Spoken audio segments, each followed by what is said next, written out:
কই মাছ গলায় আটকে গিয়ে মৃত্যু হলো এক যুবকের। জ্যান্ত কই মাছ গলার মধ্যে ঢুকে গিয়ে মৃত্যু হলো 22 বছরের আজিজুল মোল্লার। আজিজুলের বাড়ি দক্ষিণ 24 পরগনা জেলার জয়নগর থানার অন্তর্গত তিপলি গ্রামে। স্থানীয় পরিবার সূত্রের খবর, আজিজুর পেশায় দর্জি। দুপুরে পুকুরে মাছ ধরতে গিয়েছিল আজিজুর।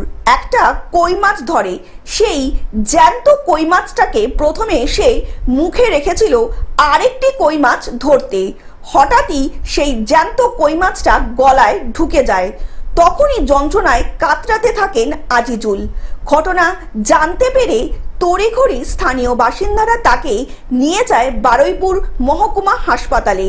চিকিৎসকেরা চিকিৎসা শুরু করে, কিন্তু শেষ পর্যন্ত শেষ রক্ষা হয়নি আজিজুরের।